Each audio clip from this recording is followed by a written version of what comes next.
Hello students, कैसे हैं आप सब। आशा करती हूँ आप सभी अच्छे होंगे। मैं आरती आप सभी का अपने परिवार फिजिक्स गुरु पर हार्दिक स्वागत करती हूँ, जहां पर आप सभी पढ़ रहे हैं ग्रेजुएशन के लिए फिजिक्स, केमिस्ट्री और मैथ चल रहा है आपका अपनी एप्लीकेशन फिजिक्स गुरु पर।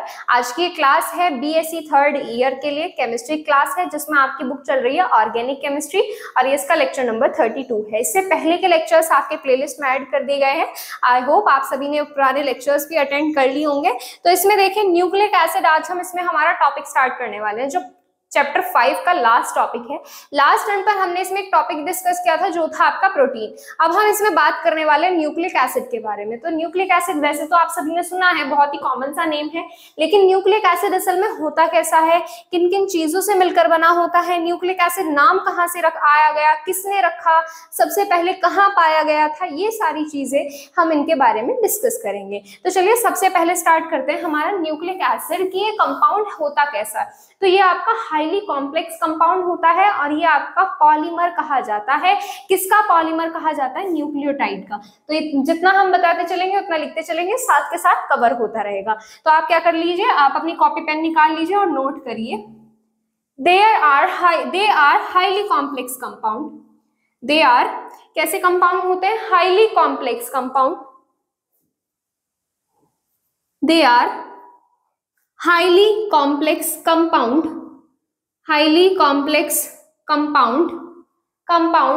and polymers of nucleotide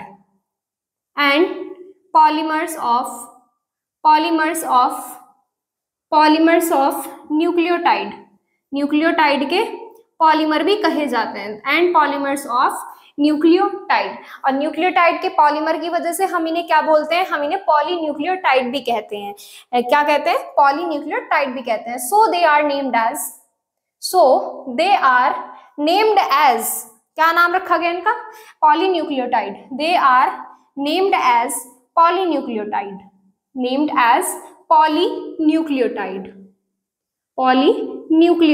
polynucleotide इनका नाम रखा गया।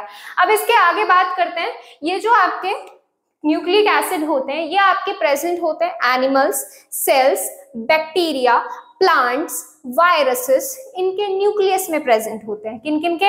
Animals, cells, bacteria, viruses, plants, इन सबके सेल्स के या इनके सबके न्यूक्लियस के अंदर, इन सबके केंद्रक के अंदर जो प्रेजेंट होता है वो प्रेजेंट होता है ये हमारा सब्सटेंस। क्या प्रेजेंट होता है? सब्सटेंस। आगे लिखिए, दे आर प्रेजेंट। ये भी बताएंगे सबसे पहले किसने निकाला, किसने इसका नाम रखा, किस तरह से रखा इसका नाम, ये भी बताएंगे हम। आगे लिखिए, they are present in the nucleus of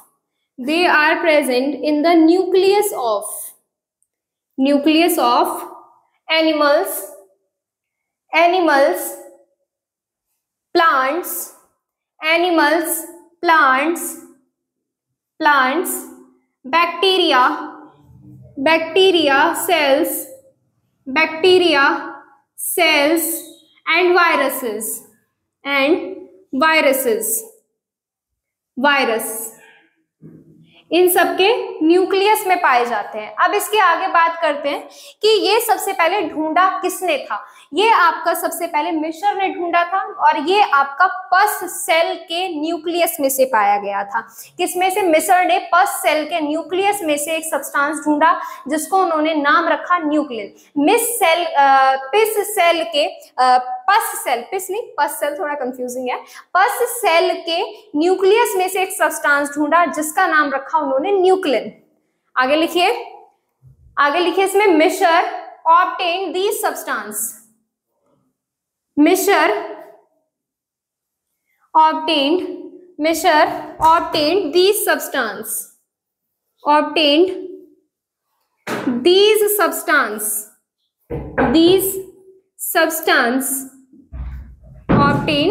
these substance from the nucleus of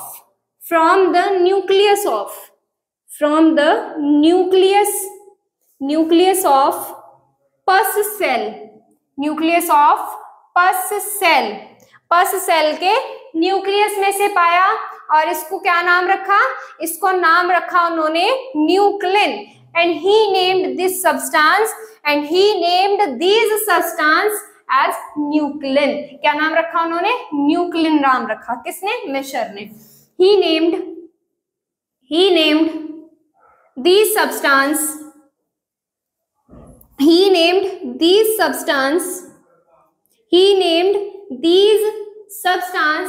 क्या नाम रखा?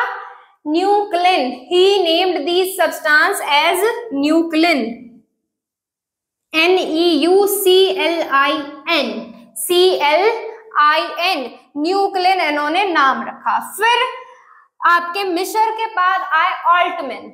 ऑल्टमैन ने क्या कहा? ऑल्टमैन ने ये कहा कि ये जो न्यूक्लिन है, ये जो सब्सटेंस पस सेल के अंदर से पाया गया, ये याद रखिएगा, यहाँ पर क्या है? पस सेल है। SHELL मत कर देना, क्योंकि वो क्या हो जाएगा? वो अलग है, ये सेल अलग है जो हमारी बॉडी में पाए जाते हैं। ठीक है। अब इसके बाद ऑल्टमैन ने ये कहा कि ये जो आपके सब्सटेंस होते हैं जो पस सेल में से पाया गया, जिसका नाम न्यूक्लिन रखा गया, इस सब्सटेंस के अंदर प्रेजेंट होता है फास्फोरिक एसिड। क्या प्रेजेंट होता है? फास्फोरिक एसिड होता है, जिसकी नेचर कैसी होती है? एसिडिक नेचर होती है। सबसे पहले क्या कहेंगे? इतनी चीज लिखेंगे। ऑल्टमैन ऑब्जर्व्ड दैट, आगे लिखिए इसमें, ऑल्टमैन ऑब्जर्व्ड दैट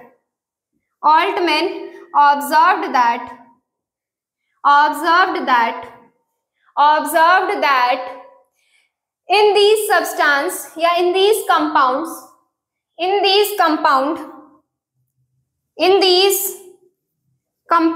या compounds फॉस्फोरिक एसिड, जो आपका क्या कहा जाता है? H3PO4 is present। क्या है? प्रेजेंट है, जिसकी नेचर कैसी होती है? एसिडिक नेचर होती है। इसकी नेचर क्या होती है? एसिडिक नेचर होती है। Which is responsible for the acidic nature? It is responsible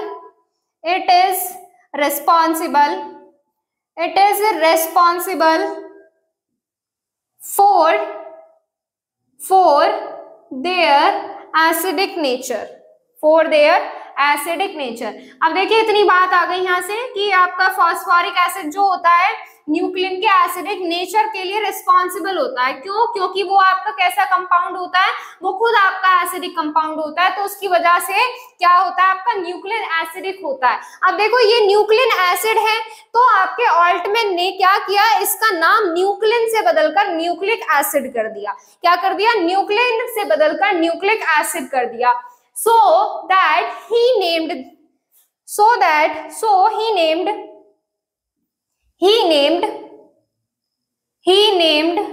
nuclein को क्या कर दिया? He named them nucleic acid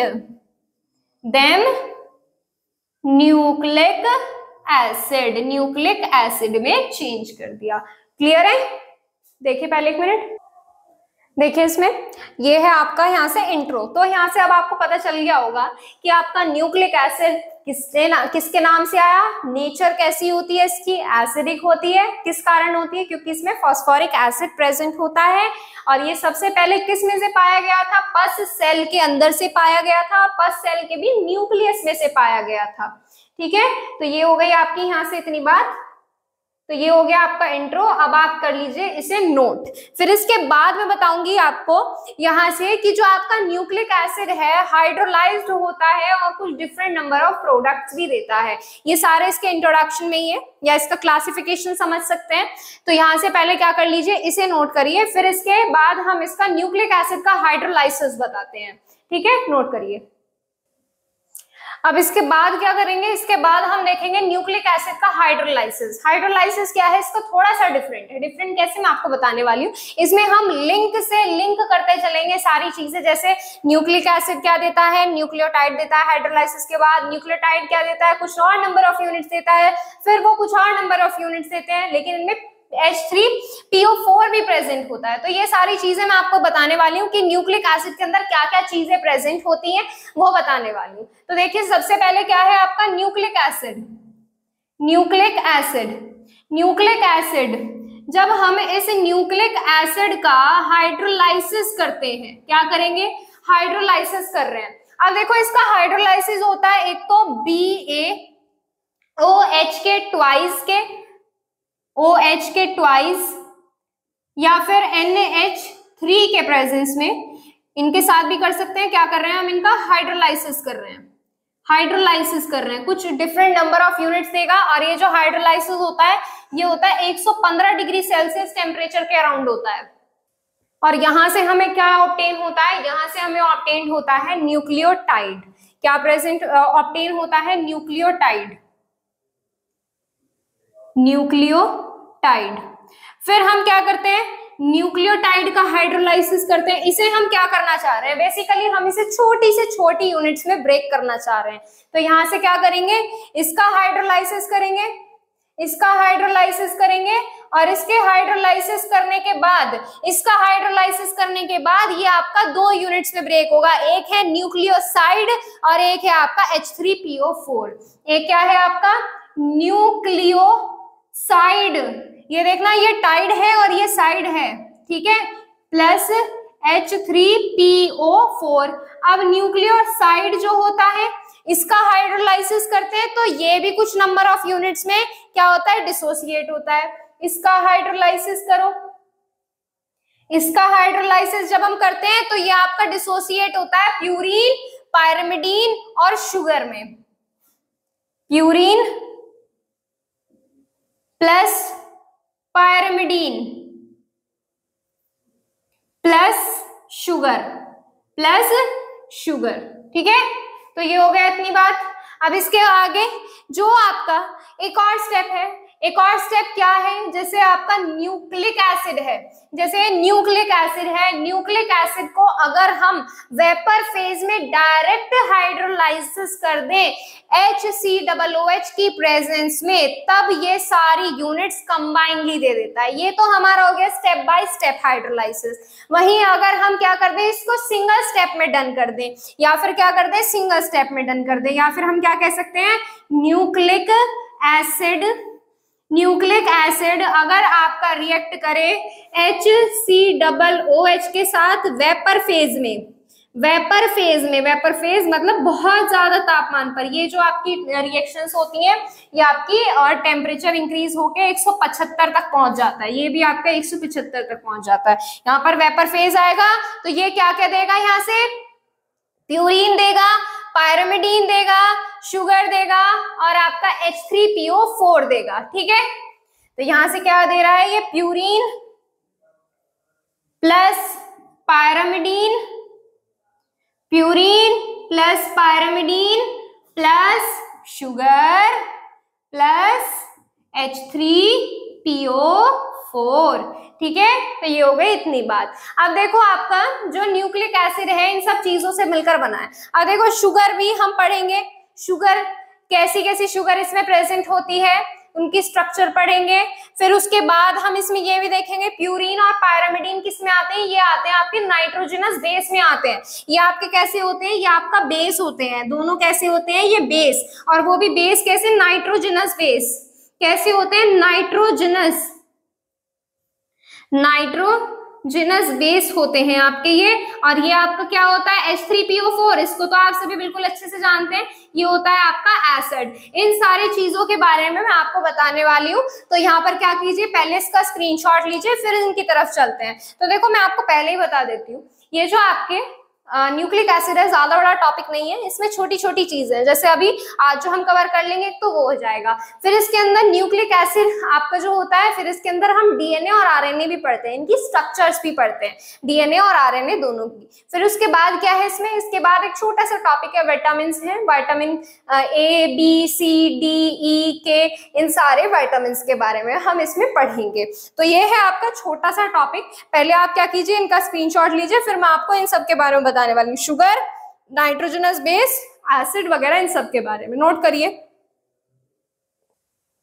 तो आगे देखिए, इसमें इन सारी चीजों के बारे में हम लिखेंगे कि आपके न्यूक्लिक एसिड में क्या क्या प्रेजेंट होते हैं। एक तो आपका था प्यूरीन, पायरिमिडीन, शुगर और H3PO4, ये सारी चीजें न्यूक्लिक एसिड के अंदर प्रेजेंट होती हैं। अब इन सब के बारे में हम लिखेंगे। तो सबसे पहले किसकी बारी आती है, सबसे छोटा सा ले लेते हैं, नन्हा मुन्ना सा, शुगर।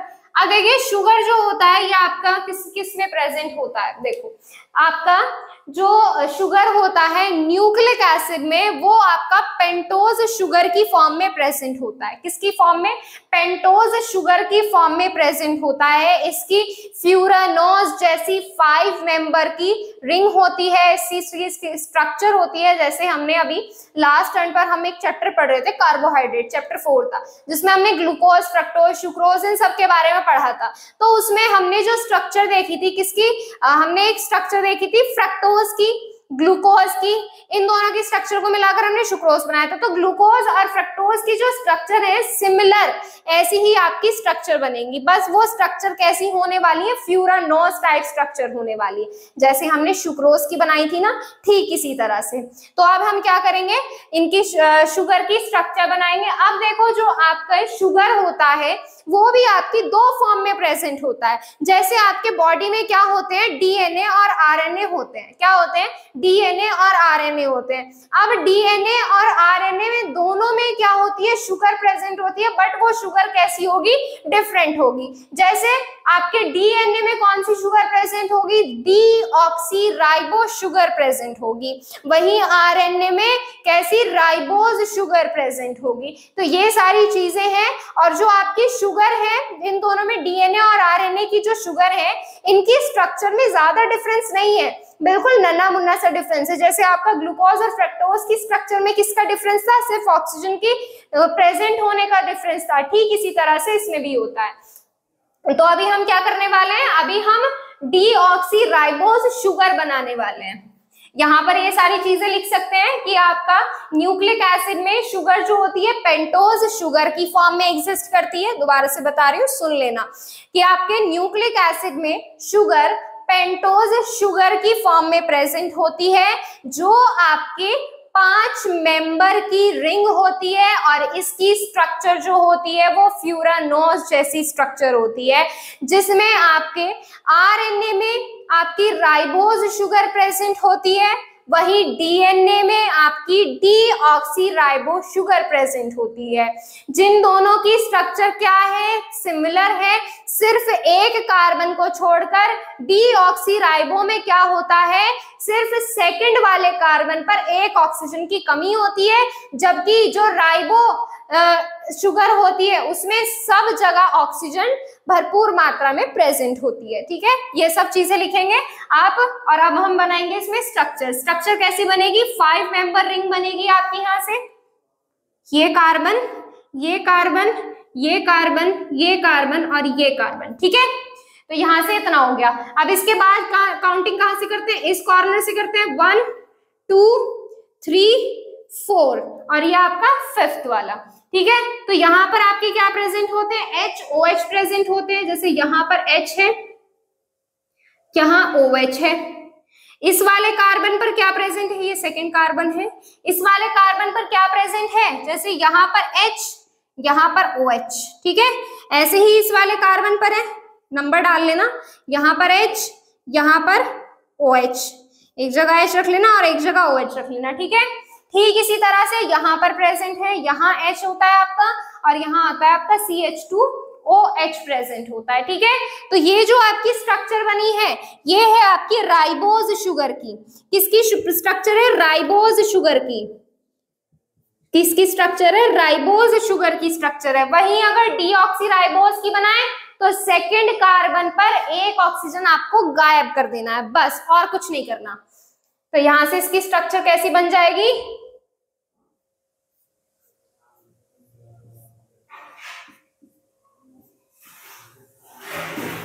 ये आपका यहाँ CH2OH, ये आपका H, यहां से आपका एक साइड HOH। अब देखो यहां से आगे क्या होगा? यहां से आपका जैसे इस कॉर्नर पर यहाँ पर OH है ना, तो इस कॉर्नर पर यहाँ पर सिर्फ H आ जाएगा। ये जो आपकी स्ट्रक्चर बनी है, ये आपकी बनी है डीऑक्सीराइबोज की स्ट्रक्चर बनी है। किसकी? डीऑक्सीराइबोज शुगर की स्ट्रक्चर बनी है। ठीक है, तो ये है आपकी स्ट्रक्चर शुगर के लिए, राइबोज शुगर के लिए और डीऑक्सीराइबोज शुगर के लिए। डिफरेंस आप सभी को पता चल गया है। अब ये भी चीज पता चल गई है कि आपकी शुगर जो होती है न्यूक्लिक एसिड के अंदर किन किन फॉर्म्स में प्रेजेंट होती है। ठीक है, अब इसके बाद बात करते हैं नाइट्रोजनस बेस के बारे में। नाइट्रोजनस बेस जो होता है दो फॉर्म में एग्जिस्ट करता है, एक तो आपका है प्यूरीन और एक होता है पायरामिडीन। ठीक है, प्यूरीन और पायरामिडीन। तो इन दोनों के बारे में बताएंगे, पहले नोट कर लीजिए स्ट्रक्चर। चलिए सेकंड पार्ट की तरफ चलते हैं, जो है आपका नाइट्रोजनस बेस। नाइट्रोजनस बेस, तो नाइट्रोजनस बेस में हम जानते हैं नाइट्रोजनस बेस दो फॉर्म में प्रेजेंट होता है, एक तो है आपका प्यूरीन और एक है आपका पायरामिडीन। तो पहले डाल लेते हैं आपका पायरामिडीन। क्या है पायरामिडीन? तो पायरामिडीन जो होता है आपका पायरामिडीन में आपके क्या होते हैं, एक हेट्रोसाइक्लिक कंपाउंड होता है। क्या होता है? एक हेट्रोसाइक्लिक कंपाउंड होता है, सिंगल रिंग वाला कंपाउंड होता है। और देखिए न्यूक्लिक एसिड में आपके मेनली तीन कंपाउंड प्रेजेंट होते हैं, एक तो है आपका थायमीन, एक है यूरेसिल और एक है आपका साइटोसिन। थायमीन, यूरेसिल, साइटोसिन ये आपके किस में प्रेजेंट होते हैं? पायरामिडीन में प्रेजेंट होते हैं। ठीक है, इतनी बात समझ में आ गई। अब जिसमें से आपका थायमीन जो होता है ये सिर्फ डीएनए की स्ट्रक्चर में प्रेजेंट होता है, आरएनए में प्रेजेंट नहीं होता। यूरेसिल जो होता है आपका आरएनए में प्रेजेंट होता है, डीएनए में प्रेजेंट नहीं होता। वहीं आपका साइटोसिन जो होता है डीएनए और आरएनए दोनों की स्ट्रक्चर में प्रेजेंट होता है। और ये जो सारी चीजें हैं ये आपको बिल्कुल अच्छे से तब क्लियर आएंगी जब हम डीएनए और आरएनए दोनों की स्ट्रक्चर के बारे में पढ़ेंगे। क्या कर लेते हैं अभी हम थायमीन, यूरेसिल और साइटोसिन इन सबकी स्ट्रक्चर ड्रॉ कर लेते हैं और फिर बताते हैं आपको। ठीक है, तो यहां से हम क्या लिखेंगे कि आपके न्यूक्लिक एसिड में थायमीन, यूरेसिल और साइटोसिन तीन पिरामिडीन बेस होते हैं। In nucleic acid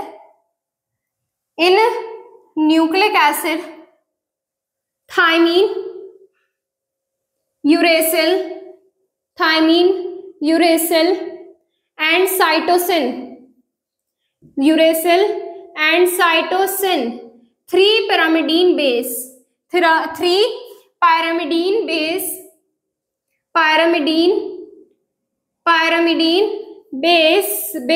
are present.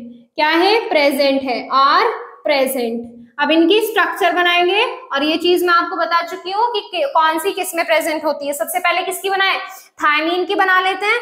तो थायमीन की स्ट्रक्चर कुछ ऐसी होती है, इसमें कार्बन, यहां पर आपका सिंगल बॉन्ड जुड़ा होता है NH के साथ में, ये आपका सिंगल बॉन्ड के साथ जुड़ा होता है CO के साथ में, CO। वहीं ये आपका कार्बन एक साइड CH3 से और डबल बॉन्ड के साथ जुड़ा होता है ये CH के साथ में, और ये दोनों जुड़े होते हैं NH के साथ में। ये जो आपकी स्ट्रक्चर बनी है यहां से, ये है आपकी थायमीन की स्ट्रक्चर।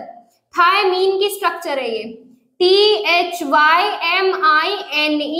जो आपका सिर्फ और सिर्फ DNA में प्रेजेंट होता है, RNA में नहीं पाया जाता है। फिर इसके बाद चलते हैं यूरेसिल की तरफ। यूरेसिल में कुछ चेंज नहीं है, यूरेसिल की स्ट्रक्चर भी ऐसी है, बस वहां पर आपका CH3 प्रेजेंट नहीं होता है। तो यहां से आपकी यूरेसिल की स्ट्रक्चर बनेगी कुछ इस तरह से, ये आपका NH, यहाँ आपका CH और डबल बॉन्ड के साथ CH, ये आपका CO और ये दोनों जुड़ेंगे आपके NH के साथ में। तो ये स्ट्रक्चर बनी आपकी यूरेसिल की। यूरेसिल जो आपका सिर्फ RNA में प्रेजेंट होता है, DNA में प्रेजेंट नहीं होता है। फिर इसके बाद बात करते हैं साइटोसिन की। साइटोसिन की स्ट्रक्चर कुछ थोड़ी सी डिफरेंट है। इसमें आपका ये जो CO है ना, इसकी जगह पर आपका CnH2 ग्रुप होता है और वो भी सिंगल बॉन्ड के साथ। अब यहाँ पर डबल बॉन्ड के साथ ये NH है ना, तो डबल बॉन्ड के साथ प्रेजेंट होगा यहाँ पर N। इस N से जुड़ेगा सिंगल बॉन्ड के साथ CO, ठीक है, इसके साथ जुड़ गया ये CO। इधर आपका CH जैसे आपका यहाँ प्रेजेंट है, इधर आपका ये क्या जुड़ेगा CH और इस CH से डबल बॉन्ड के साथ एक और CH और वो ये आपके दोनों किससे जुड़ेंगे NH के साथ, ठीक है। ये आपका बना साइटोसिन।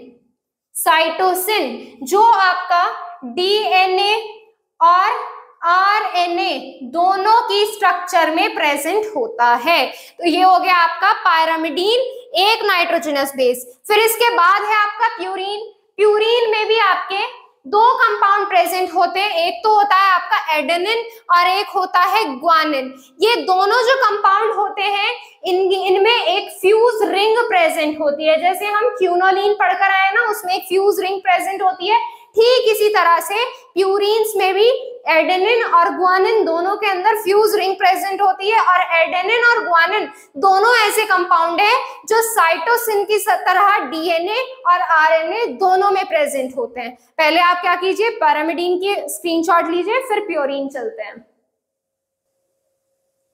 तो देखिए अब इसमें आगे नाइट्रोजनस बेस के सेकंड पार्ट की हम बात कर रहे हैं, जो है आपका प्यूरिन। जो है आपका प्यूरिन। न्यूक्लिक एसिड में आपके कौन से बेस प्रेजेंट होते हैं? प्यूरिन के अंदर एडेनिन और guanine, adenine and guanine, guanine ये बेस प्रेजेंट होते हैं। इनकी स्ट्रक्चर के बारे में बताने वाली हूँ। दोनों की फ्यूज रिंग होती है और हेटेरोसाइक्लिक कंपाउंड होते हैं, दोनों के दोनों डीएनए और आरएनए दोनों में प्रेजेंट होते हैं। तो इनकी स्ट्रक्चर थोड़ी सी डिफरेंट है। तो यहाँ स्टार्टिंग होती है NH2 के सिंगल बॉन्ड के साथ, जो जुड़ा होता है कार्बन के साथ, डबल बॉन्ड बनाता है N के साथ, फिर सिंगल बॉन्ड बनाएगा CH के साथ में, फिर डबल बॉन्ड बनाएगा N के साथ में, और फिर सिंगल बॉन्ड C के साथ में, डबल बॉन्ड C के साथ में, ये इस तरह से। और ये जो आपका जुड़ा होता है, ये जुड़ा होता है आपका N डबल बॉन्ड CH, और ये जो आपके दोनों प्रेजेंट होते हैं ये आपके NH से जुड़े होते हैं। ये आपकी स्ट्रक्चर है एडेनिन की, एडेनिन की। वहीं ग्वानिन की स्ट्रक्चर थोड़ी डिफरेंट है। ग्वानिन की स्ट्रक्चर में जैसे आपका NH2 है, इस NH2 की जगह क्या प्रेजेंट होता है? CO, और यहाँ पर आपका NH ग्रुप और यहाँ पर आपका NH2 ग्रुप जुड़ा होता है। बाकी ये वाला पोर्शन आपका बिल्कुल सेम रहेगा। यहाँ पे क्या बनेगा? सबसे पहले स्टार्टिंग करेंगे C डबल बॉन्ड O के साथ में, फिर यहाँ पर जुड़ेगा सिंगल बॉन्ड के साथ जुड़ेगा NH, बैलेंसी भी बैलेंस करके चलनी पड़ेगी आप लोगों को। फिर यहाँ से ये किसके साथ जुड़ेगा? कार्बन के साथ, और कार्बन किसके साथ जुड़ेगा? NH2 के साथ में, NH2 के साथ में डबल बॉन्ड N के साथ, सिंगल बॉन्ड कार्बन के साथ, डबल बॉन्ड कार्बन, और ये सिंगल बॉन्ड, और वो पूरा पोर्शन ऐसा का ऐसे ही। ये आ गया N डबल बॉन्ड CH, और ये आ गया आपका NH। ठीक है, ये जो आपकी स्ट्रक्चर है, ये आपकी स्ट्रक्चर बनती है यहाँ से ग्वानिन की। इसकी ग्वानिन GUANINE, और ये दोनों के दोनों कंपाउंड्स DNA और RNA दोनों के अंदर प्रेजेंट होते हैं। ठीक है, नोट करिए।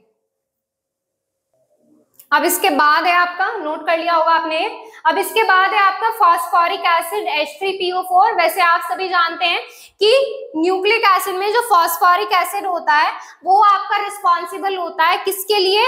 वो किसके लिए रिस्पॉन्सिबल होता है? न्यूक्लिक एसिड की एसिडिक नेचर के लिए रिस्पॉन्सिबल होता है। और एक चीज है, जो आपका न्यूक्लिक एसिड है, ये न्यूक्लिक एसिड के अंदर फॉस्फोरिक एसिड है, ये आपकी न्यूक्लिक एसिड को एक्टिव बनाए रखता है, यानी कि ये एक्टिविटी, न्यूक्लिक एसिड की एक्टिविटी को मेंटेन करके रखता है। तो यहां से तीसरा पॉइंट ये भी लिख लीजिए, न्यूक्लिक एसिड में तीसरा पॉइंट कौन सा है? फॉस्फोरिक एसिड H3PO4 के बारे में बता रहे हैं। फॉस्फोरिक एसिड नाम लिखना चाहो इसका नाम लिख लेना, फॉस्फोरिक एसिड, PHOSPHORIC एसिड। ठीक है, अब देखो न्यूक्लिक एसिड में, इन nucleic acid H3PO4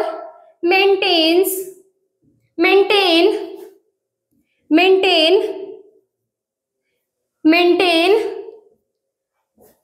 the activity of nucleic acid. किसकी एक्टिविटी को मेंटेन करेगा? न्यूक्लिक एसिड की एक्टिविटी को मेंटेन करेगा।